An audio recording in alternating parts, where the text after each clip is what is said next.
Hey guys, tonight we find ourselves standing on the vast, slick expanse of cold marble, where the light glances off an object that shouldn't belong anywhere near bedtime. In the middle of this shadowy space, lit just wrong, making the world outside seem distant, there sits a golden bull, forged entirely from metal, its smooth flanks rippling with the ghost of long-dead fires. Even now, the silence in this room edges on uncomfortable, as if the bull is waiting for something, or someone. Maybe, just maybe, it's waiting for you. There's a little joke among lovers of ancient stories. Whenever someone encounters a shiny, majestic-looking object, there's about a 50-50 chance it's about to ruin their night. And honestly, staring at this thing, that statistic feels generous.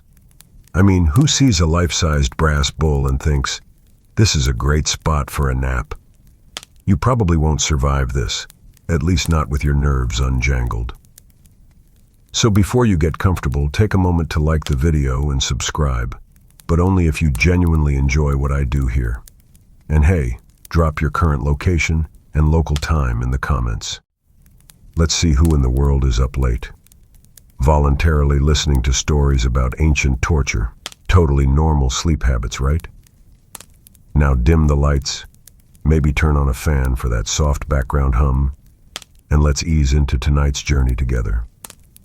You shuffle closer, your footsteps echoing, the chill of the marble floor seeping right through your socks. The bull looms, massive and inert, but somehow watchful. Its horns are polished to a shine that catches your reflection in weird, warped angles. You can almost imagine the ancient artisans, hunched and sweating, hammering those curves into life under the roar of a forge that once burned as bright as the Mediterranean sun. The surface up close isn't flawless at all. There are subtle pockmarks and fine scratches, a patina where countless eyes have settled in terror or awe. Greed, cruelty, politics, and ingenuity, all those human ingredients are smelted right into the bull's belly, glimmering under your fingertips as you trace the cold seam of its side. There's this uncanny quiet. Even if you're tucked up in your bed, you can feel it. The hush that comes when a place remembers too much, even centuries later. And yeah, that historical fact hits you. The ancient Greeks and Romans extravagantly invested in their statues. Their most infamous trophies, like this bull, were never just art. They were ominously practical. Marble, bronze, and gold weren't just for temples and gods. Sometimes they were for warning, shaming, and punishing, all rolled into one terrible icon. You circle around, barely daring to breathe, half expecting the statue to turn its golden head and huff a metallic sigh. The way your shadow merges with its own, stretching into odd shapes on the wall, is the kind of thing designed for slow-burning nightmares. Historians still argue whether the original bull of legend was modeled after a real animal sacrificed to the gods, or if it was a grim bit of social commentary pushed to mechanical extremity. Some fringe folks even whisper about hidden codes in the sculpture, a death riddle mashed into metal, waiting to be solved if you have enough time or enough insomnia. Still, these debates are drowned out by the simple fact that the bull just sits, waiting, inviting.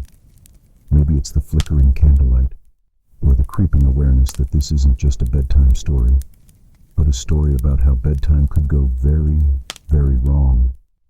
And yet, there's something magnetic in the design. The tail curls around with just the right touch of arrogance, and the mouth, frozen mid-bellow, seems seconds away from unleashing an unholy noise. It's a piece of history that refuses to stay muted, even under layers of dust and the weight of years. You find yourself drawn, because that's what humans do. Curiosity overpowers all good sense.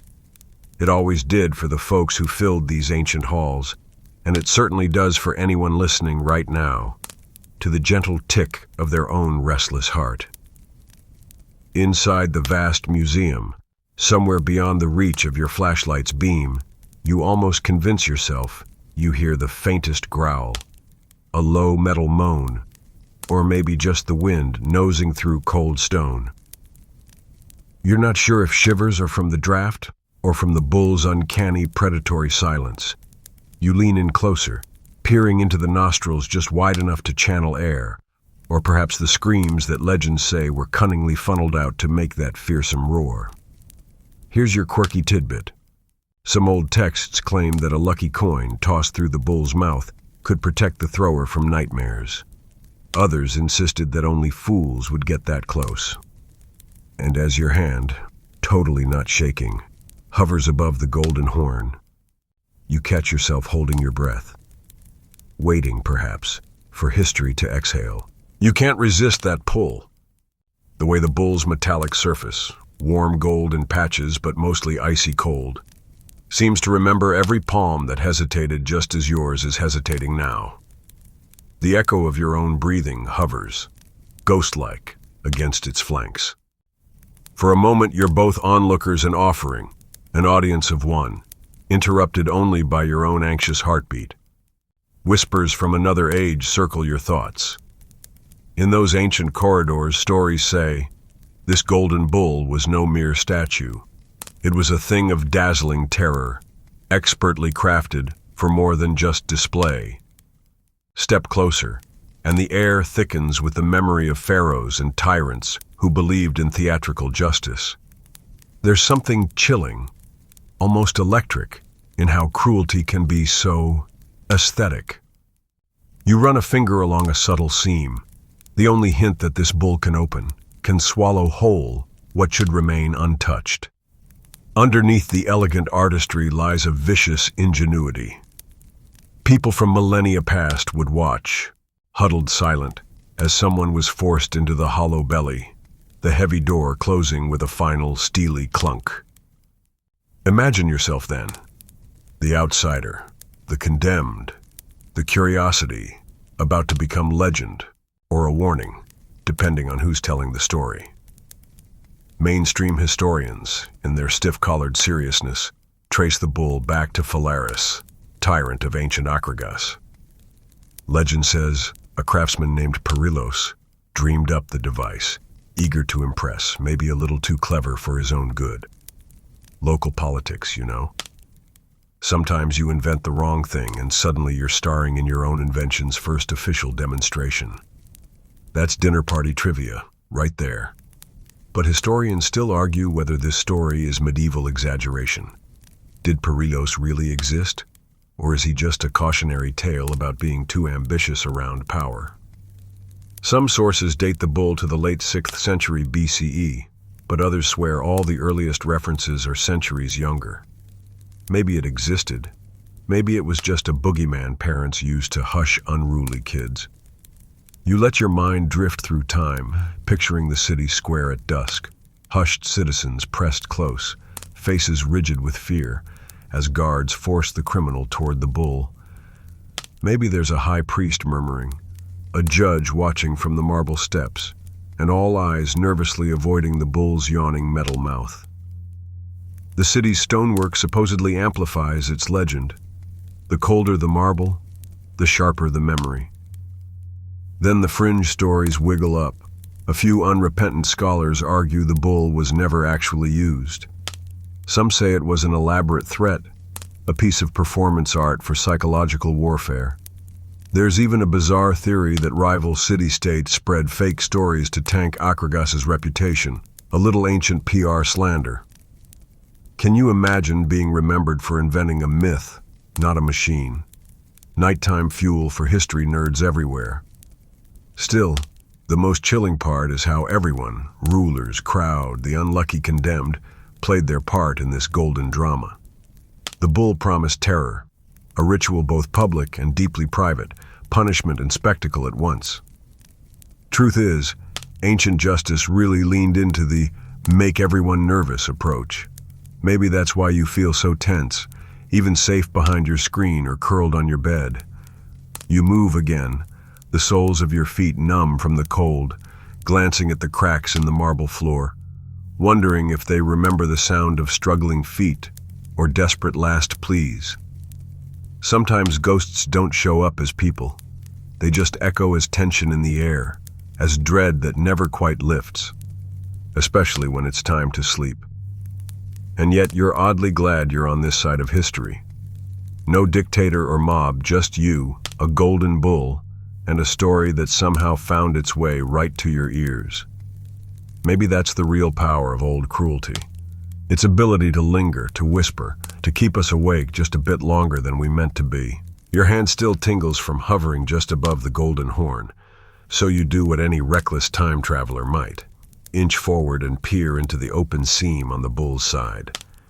The interior looks just big enough for a person, but impossibly cramped.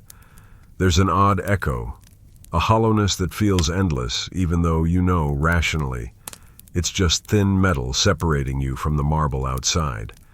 You can practically hear your nerves humming. You imagine yourself forced into the belly of this beast, ankles scraping against cold, unforgiving brass. There's nowhere to stand straight, zero room to stretch out. You're curled awkwardly, pressed against smooth golden ribs, the stale air clinging to your skin. The heavy door swings shut, and the last sliver of light is gobbled up by darkness. Your heartbeat ricochets off metal walls. It's in that moment, the darkness, the absolute isolation, where dread seeps bone deep. The bull feels alive around you, your body magnified by every vibration, every nervous swallow. You remember that historical tidbit. Ancient engineers were more diabolically creative with acoustics than you'd guess. Some even say this bull's head was cleverly shaped with tubes, so that sounds inside, shrill screams, desperate gasps, would be piped up and out of the bull's open mouth, transformed and amplified into a grotesque bellow for the watching crowd. Here's the weird part. Not every retelling agrees on whose idea this was. Fringe versions argue it wasn't Perilos at all, but an anonymous slave, or perhaps a Greek rival trying to sabotage their enemies with fearsome rumors. Historians still argue whether the acoustic horror was actually engineered, or if that's just the kind of sinister storytelling that grows in the dark over centuries. You wriggle, impossibly uncomfortable, even though you're still, thankfully, outside the beast. For just a moment, you really feel it, the icy sensation of polished metal biting into your elbows and spine. Your breath fogs the air, though of course it wouldn't in the real statue. All that gold transfers chill with ruthless efficiency. Legend says some prisoners scratched messages, or curses, let's be honest, into the inside surface using whatever debris they could find, leaving desperate marks. If you listen closely, the ASMR crowd will appreciate this. Maybe you can pick up the faint, haunted tap of fingernails on metal, like rain threatening overhead. You think about the crowd that would gather, every pair of eyes glued to the spectacle. Some say the condemned's voice would warp into a horrible animal roar. Others, that it was just wishful propaganda, invented to make the bull even scarier. No matter who designed it, or what fanciful stories cropped up after, the message was always clear. This was no ordinary punishment. This was designed to stick in the public memory, to linger and haunt. Then there's that absolutely odd tidbit. A few ancient guides claimed that stuffing the bull's belly with sweet herbs and resin before lighting the fire, just a dash of aromatic courtesy, supposedly made the scent almost bearable if you were in the audience. Imagine a whiff of myrrh as someone faced their doom. Stuck in the dark, every second would stretch. Maybe you whisper a half-remembered prayer. Maybe you call out to friends you can't see. Or maybe you contemplate the absurdities of Akragas and their attention to drama. And that's what chills the deepest.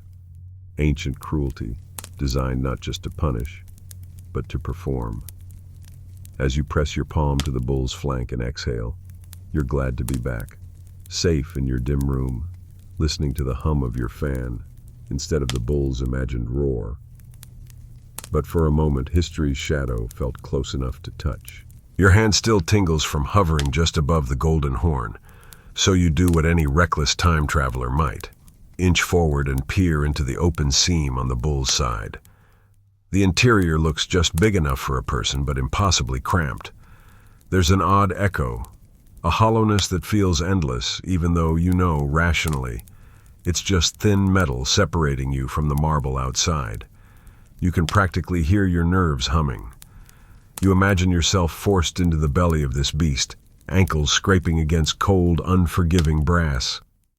There's nowhere to stand straight, zero room to stretch out. You're curled awkwardly, pressed against smooth golden ribs, the stale air clinging to your skin. The heavy door swings shut, and the last sliver of light is gobbled up by darkness. Your heartbeat ricochets off metal walls. It's in that moment, the darkness, the absolute isolation, where dread seeps bone deep. The bull feels alive around you, your body magnified by every vibration, every nervous swallow. You remember that historical tidbit. Ancient engineers were more diabolically creative with acoustics than you'd guess. Some even say this bull's head was cleverly shaped with tubes, so that sounds inside, shrill screams, desperate gasps, would be piped up and out of the bull's open mouth, transformed and amplified into a grotesque bellow for the watching crowd. Here's the weird part. Not every retelling agrees on whose idea this was. Fringe versions argue it wasn't Perilos at all, but an anonymous slave, or perhaps a Greek rival trying to sabotage their enemies with fearsome rumors. Historians still argue whether the acoustic horror was actually engineered, or if that's just the kind of sinister storytelling that grows in the dark over centuries. You wriggle, impossibly uncomfortable, even though you're still, thankfully, outside the beast. For just a moment, you really feel it, the icy sensation of polished metal biting into your elbows and spine. Your breath fogs the air, though of course it wouldn't in the real statue. All that gold transfers chill with ruthless efficiency.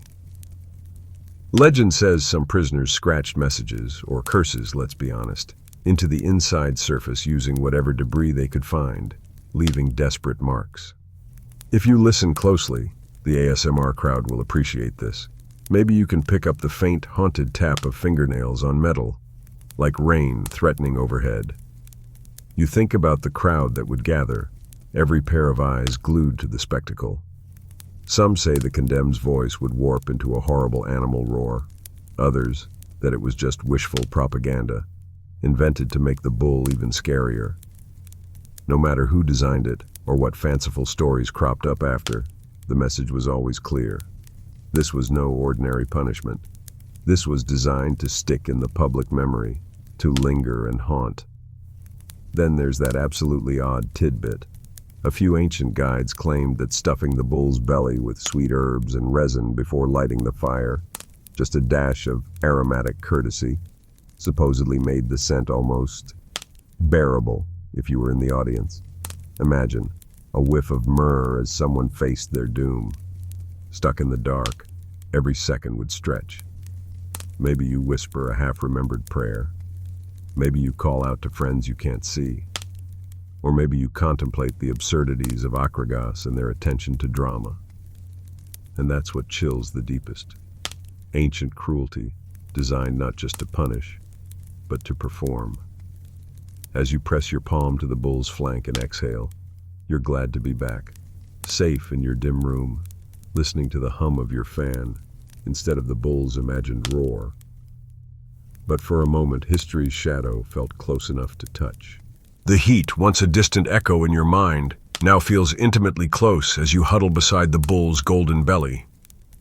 Night air shivers past your skin, but in your thoughts, you sense a sinister warmth radiating from the metal, alive somehow, with history's pent-up nightmares. For a second, it's as if the whole ancient city is gathered again, their faces blurred by haze, waiting for the next act of this deadly drama. You press your palm to the side, almost expecting the cold brass to pulse with the memory of frantic heartbeats from ages past. And then, softly, you let your voice out. A whisper, a question, maybe a scared little gasp. The sound bounces, magnified, until it seems the bull's metal throat picks it up. Here's where the legend truly roars to life. Your own voice, trembling, folds into something deeper and guttural, echoing through those hidden pipes and tubes. Mainstream historical fact? Ancient Greek texts record the horror of the moment, how, according to legend, Phalaris himself demanded to hear the condemned man's cries, transformed into an animal's bellow. Myth or not, the story says the device's designer, Perillos, begged for mercy, as the very first victim, his screams inaugurating the bull's infernal choir. But historians still argue whether such a flawless acoustic transformation was technically possible, or just a spooky exaggeration to cement the bull's legacy. Some modern skeptics analyze the physics. Could metal tubes actually convert a person's screams into a beastly roar, or would it be more like a metallic racket? Fringe theorists, never ones to miss a good party, insist that the bull's snout was lined with reeds or bone to tune the roar, like a ghastly woodwind instrument. Outside, the crowd would hush in anticipation, and then horribly, a sound neither quite human nor quite beast would roll out across the marble. Was it terror or mercy to disfigure pain into the unearthly roar of the bull? Was it bravado that ancient rulers could silence suffering by dressing it up in mythic music, or just another layer of psychological torment? You swallow, shivering again, and almost miss the familiar creak of the ceiling fan in your own room, grounding you back in the present.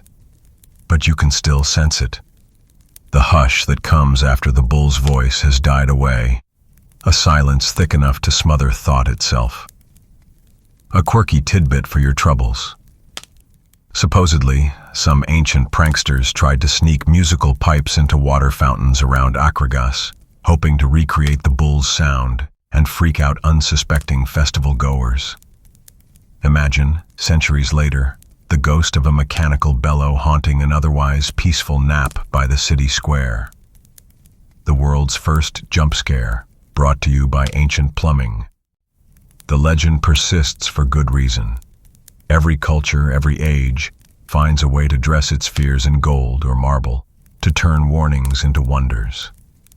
What sticks with you is not just the pain or the execution, but the theatrics, the careful choreography of suffering, spectacle, and sound. Even now, your heartbeat mimics that old cadence. Hush, cry, echo, silence. You try to exhale the tension, but there's a stubborn hollow in your chest, a small, cold space history left behind. The bull listens and waits and roars on, if only in the imagination of every bedtime wanderer who dares touch its haunted hide.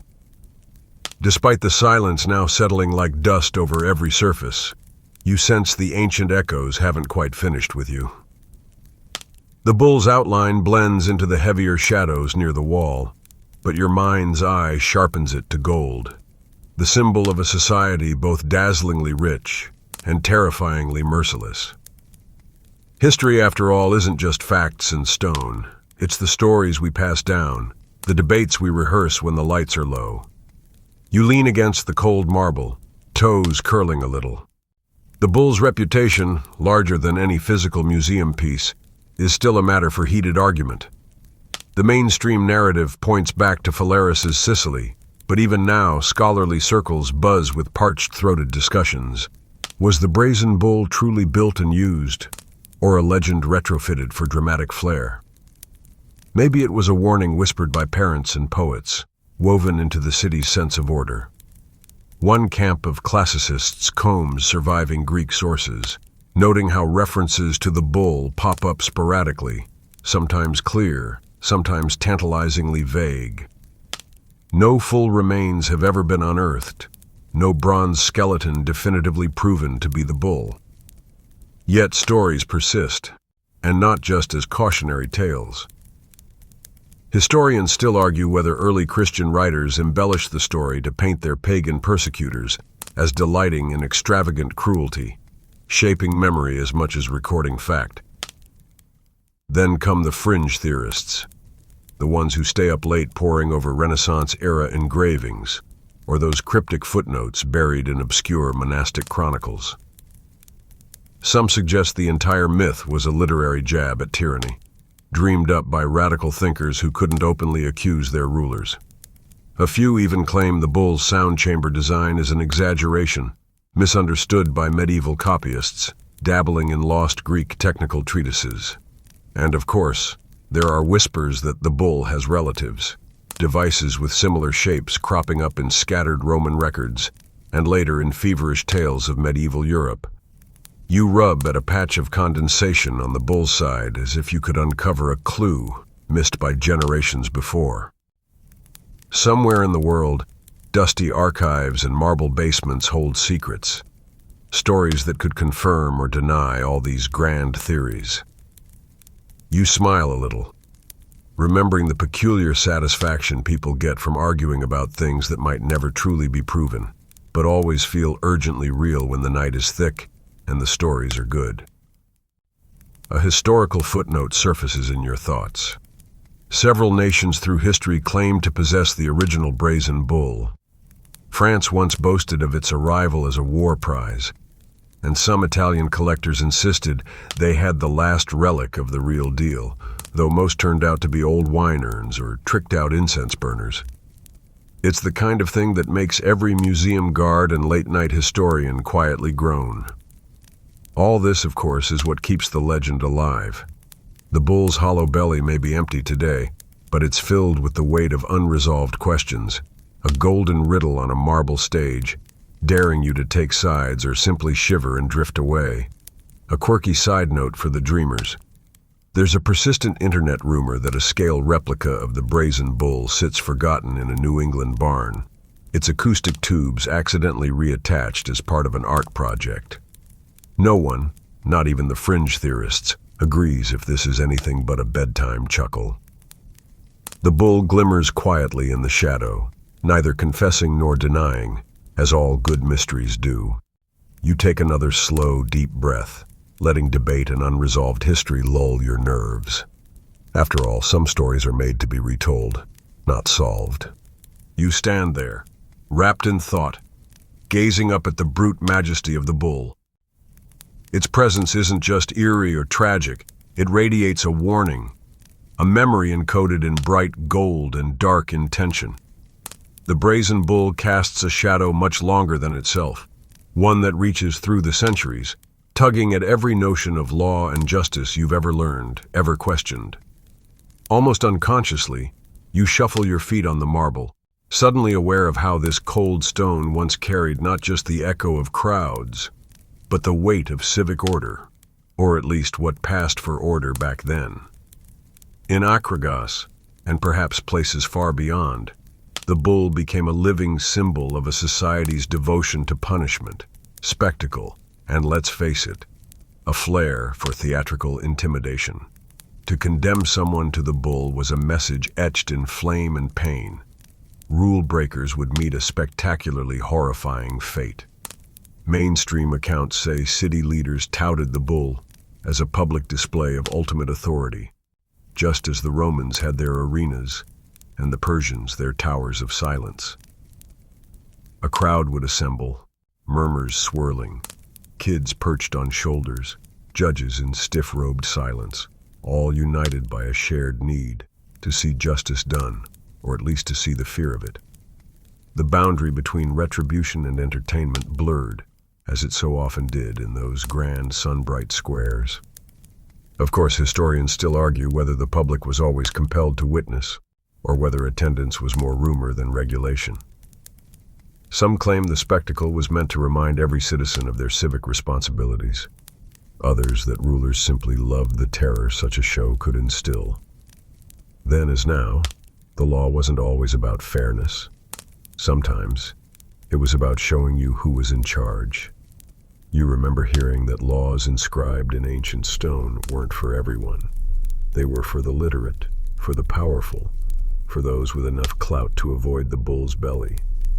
Maybe that's why the device stayed alive in memory, long after the city's stones had tumbled. It was more than a thing. It was the threat of the thing, the endless shudder that kept people in line long after the flames died out. Here's a quirky historical tidbit to let roll around your mind. A few scattered texts suggest the bull doubled as a grisly kind of money box after executions, with curious onlookers daring each other to drop coins inside for luck or penance. Go ahead, file that under old-timey customs that definitely wouldn't pass a health inspection today. Historians love this stuff, even when it sounds a little improbable. The marble feels harder as you shift your weight, the air thick with the knowledge that justice has always juggled cruelty in theater. You notice how the bull, with its frozen pride and empty eyes, manages to say nothing and everything at once. It's the perfect symbol for justice, when justice decides to stop being gentle. What's left, as you whisper goodnight to this faded world, is the long shadow this machine of law cast. Not just then, but now, whenever anyone wonders what it really means to keep order in the dark corners of history.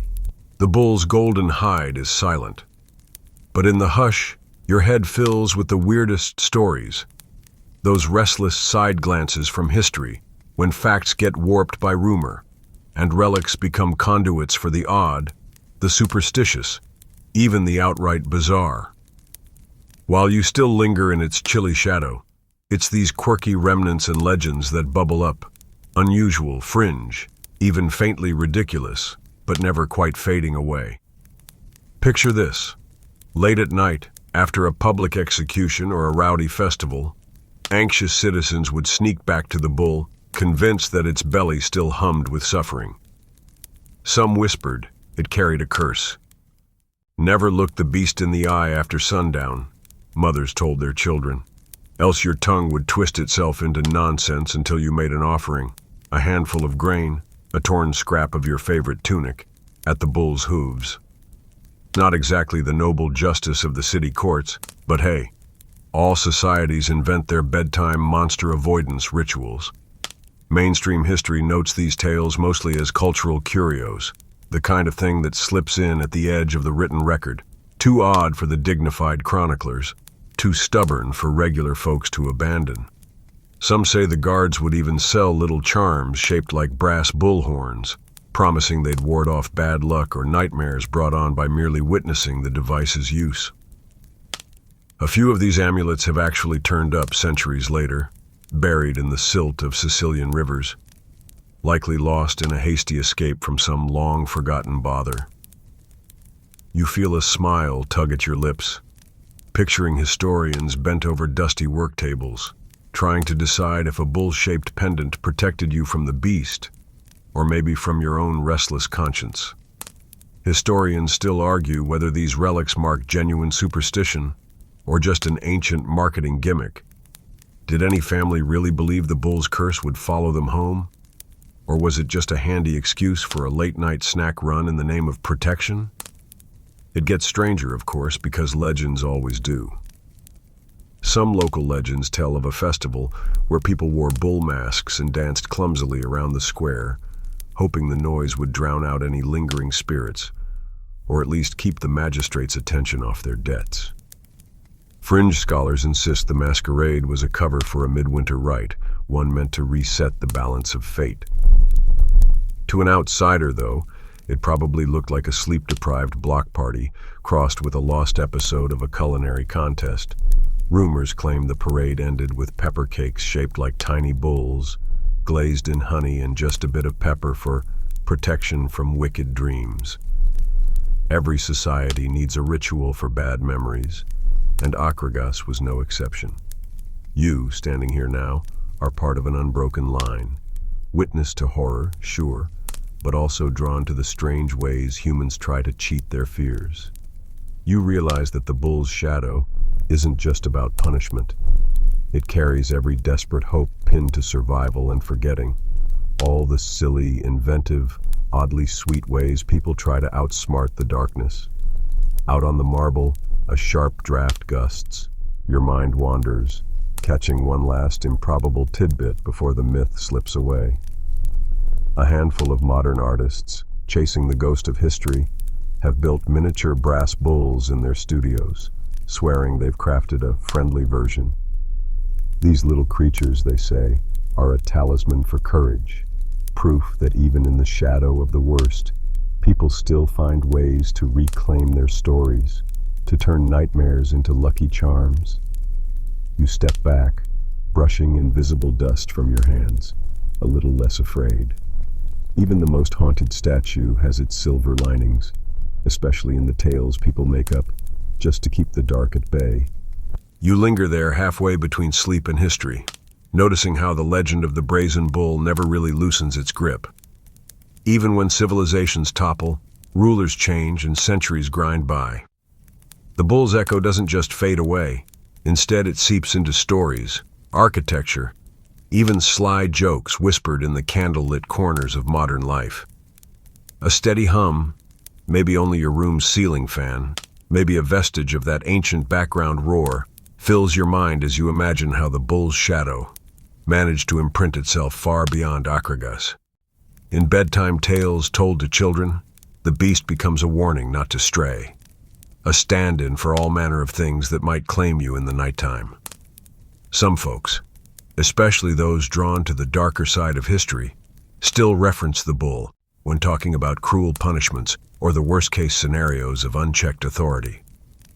Mainstream scholars love pointing out echoes of the bull's style in later periods. Medieval church bells, for instance, sometimes took on animalistic shapes or faces supposedly to drown out unholy sounds. And yes, a few Gothic cathedrals even feature brazen bulls as weather vanes or grotesques, the shadow of pain reborn as mere ornament above the streets.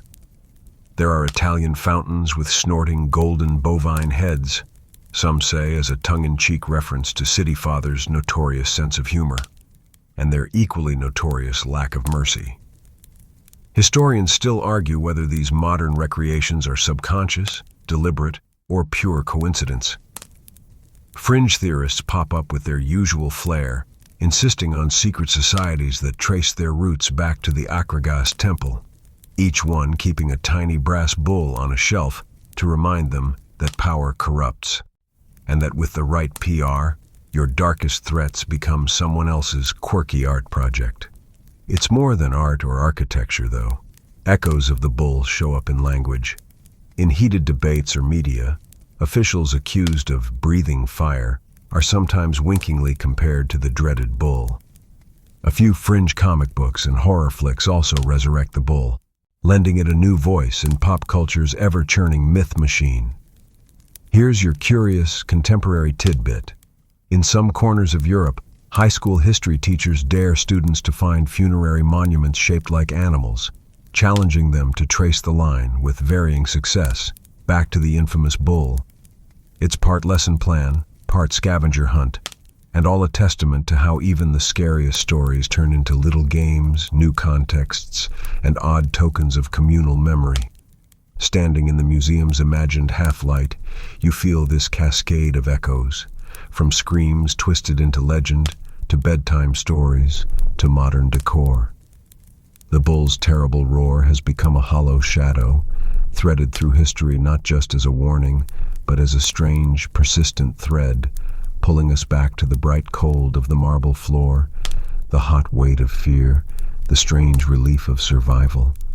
Even now, when you close your eyes, you still hear the faintest flicker of burning wood, the night's breath, and the shape of a beast that never quite lets go. You step away now, air colder, and the room impossibly quieter, as if the echoes of ancient suffering have finally settled into the cracks of the marble floor. The golden bull still dominates the chamber, enormous yet hollow, its presence both weighty and strangely insubstantial now that you're no longer quite so close. Your own breath clouds in the faint chill that hangs around the statue. Nerves have eased, but the skin on your arms registers a prickling leftover from all that imagined heat. Behind you, the distant imagined crackle of last night's fire has faded entirely.